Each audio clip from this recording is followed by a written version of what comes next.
Pemirsa, Polres Metro Bekasi Kota telah menetapkan seorang pegawai BNN FA sebagai tersangka kasus kekerasan dalam rumah tangga. Korban mengaku telah mengalami KDRT sejak tahun 2020, mulai dari kekerasan fisik hingga ancaman pembunuhan oleh suaminya sendiri. Kasus ini sudah pernah dilaporkan pada 2021 lalu, namun sempat terujuk setelah dilakukan mediasi. Kemudian pada bulan Maret 2023, korban kembali melaporkan suaminya dengan menyertakan sejumlah barang bukti.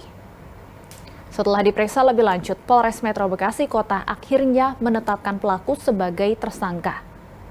Kasat Reskrim Polres Metro Bekasi Kota AKBP Muhammad Firdaus mengatakan penetapan status tersangka ini setelah polisi memeriksa alat bukti dari dokter forensik.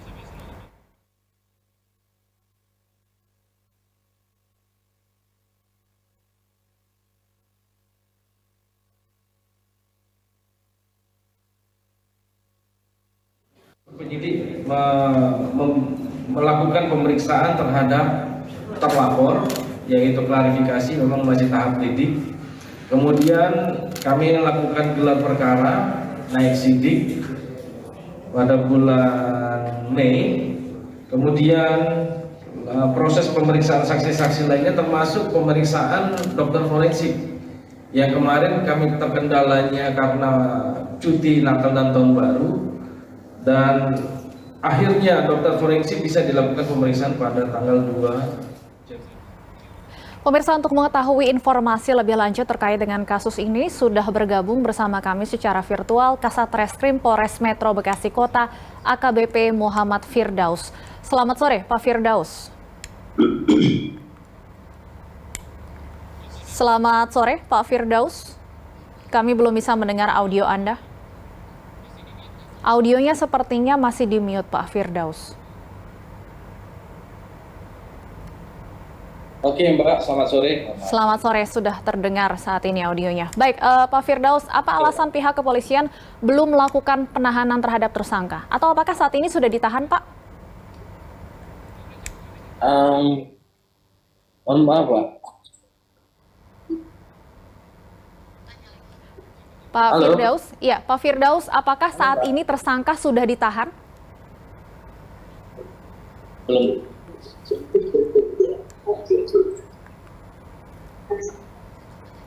Pak Firdaus, Halo? apakah sudah bisa mendengar Iya, suara iya. saya?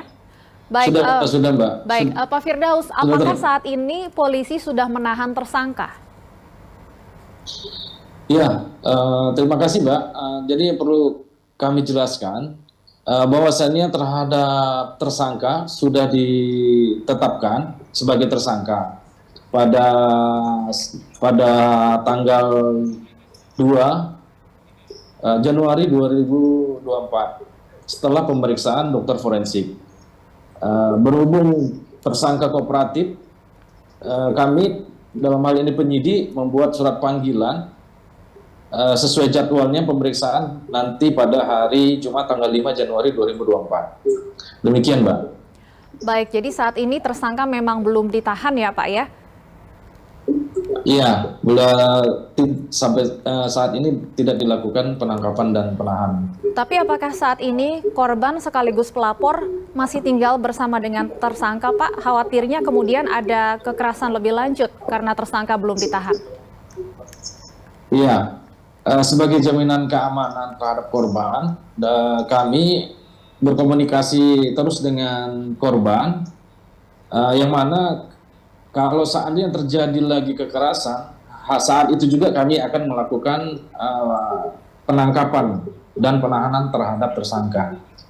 Demikian, Mbak. Korban saat ini masih tinggal bersama dengan tersangka, Pak? Tidak mengevakuasi diri ke rumah orang tuanya atau rumah saudaranya mungkin, Pak? Iya, informasi dari korban bahwasannya si tersangka tidak tinggal bersama dengan istrinya, Mbak. Demikian. Baik, Pak Firdaus, tadi Anda sebutkan penetapan tersangka ini berdasarkan dari pemeriksaan forensik. Apa hasil dari pemeriksaan tersebut? Iya, hasil dari keterangan dokter forensik terdapat luka di kepala dan luka lecet di tangan. Itu sudah cukup untuk eh, suami korban ditetapkan sebagai tersangka. Dari pengakuan korban, karena tadi pemeriksaan tersangka baru akan dilakukan pada hari Jumat ini ya Pak ya. Apa sebenarnya pemicu Iya. terjadinya KDRT? Sebab terjadinya KDRT hasil dari pemeriksaan diduga pelaku karena emosi kepada korban. Terkesan menyembunyikan kunci motor pada saat itu. Jadi pelaku langsung melakukan penganiayaan terhadap korban. Demikian, Mbak. Lalu dari keterangan korban, sudah berapa kali KDRT ini terjadi? Keterangan korban dan sesuai dengan hasil pemeriksaan, yang pertama pada bulan Agustus 2021, nah ketika itu korban langsung membuat laporan polisi, terus kemudian pada bulan April 2022 itu terjadi kekerasan dalam rumah tangga kembali yang mana videonya ini saat ini viral di media massa dan media online. Kemudian pada bulan Februari 2023 terjadi lagi kekerasan kepada korban. Nah, sehingga di bulan April 2023 korban membuat pernyataan melanjutkan kembali proses hukum yang telah dilaporkannya pada bulan Agustus 2021. Demikian, Mbak. Sehingga kami melakukan upaya tindak lanjut dengan melakukan pemeriksaan terlapor, dalam hal ini suaminya. Korban Setelah dia meminta untuk melanjutkan kembali.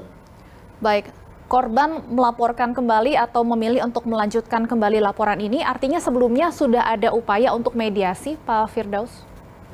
Iya, benar Mbak. Setelah korban membuat laporan pada bulan Agustus 2021, 2 bulan kemudian pada bulan Oktober 2021, korban membuat surat pernyataan bahwasannya untuk menghentikan atau menunda proses penyidikannya. Ini Mbak saya perlihatkan, Pak.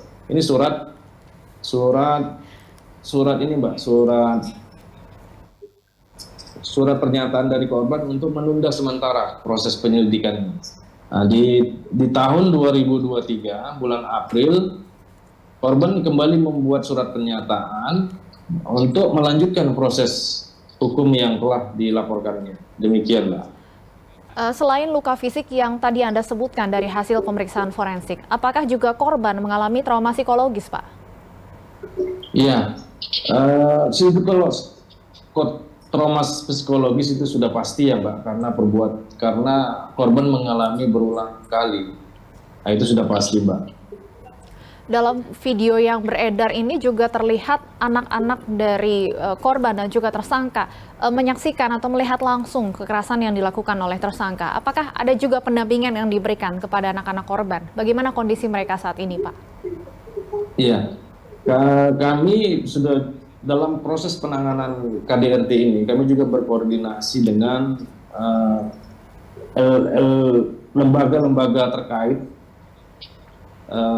untuk menangani perkara ini, termasuk dengan Komnas Anak, dengan P2TP2A Kota Bekasi, demikian Mbak, sehingga penanganan perkara ini secara komprehensif.